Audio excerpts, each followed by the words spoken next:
যুক্তরাষ্ট্র এবং কানাডা দুই প্রতিবেশী দেশের মধ্যে দুর্দান্ত একটা ম্যাচ হয়েছে। আমরা দেখেছি যে 190+ টার্গেট ছিল, সেইটাও চেস করেছে এবং বল হাতে রেখে চেস করেছে। অ্যারন জেমস দুর্দান্ত একটা ইনিংস খেলেছে। এই ম্যাচটা আপনার কি মনে হয় যে বাংলাদেশের বিপক্ষেও এই সিরিজটা ওইভাবে জেতার পর, তাদের ইতিহাসে তো বিশাল বড় এই সিরিজ জয়টা, তারপরে কি ওইরকম বুস্ট আপটা পেয়ে গেছে যুক্তরাষ্ট্র? না, আপনি যদি একটুখানি খবর রাখেন আইসিসি সহযোগী যে খেলাগুলো হয় সেখানে এই আপনার ইউএসএ এন্ড কানাডার একটা আলাদা ব্যাটেল হয় এবং এদের খেলা খুব মানে হাড্ডাহাড্ডি আপনার একটা থাকে। স্কোর কার্ডটাও আমাদের সামনে রয়েছে। ম্যাচের ফলাফল যদি দেখেন তাহলে আপনার কাছে মনে হবে যুক্তরাষ্ট্র 7 উইকেটে জয়ী। আপনি কিন্তু এই ম্যাচের মহত্বটা বোঝা মুশকিল। 8 ওভার পর্যন্ত ম্যাচটা কানাডার দখলে এবং কানাডা ধরে নিয়েছে ম্যাচটা, তারা জিতে গেল।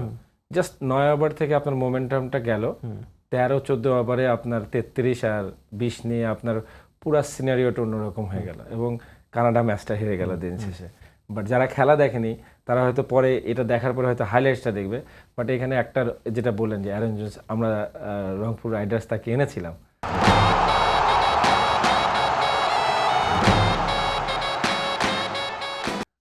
আপনার আমার বাংলাদেশের মাটিতে তিনি এসেছিলেন খেলতে।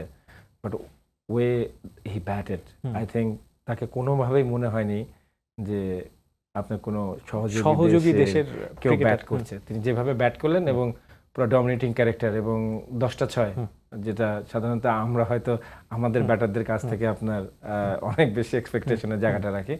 বাট অ্যারন জোন্স যেভাবে ব্যাটিং করেছে, টি-20 ব্যাটিংটা আসলে অ্যারন জোন্সই দেখিয়ে দিয়েছেন কেমন হয়। টুর্নামেন্টের শুরুতেই তারা একটা impression through out the world যে ইউএসএ, আমরা তো হেরে টের পেয়েছি যে না, দে আর গুড টিম।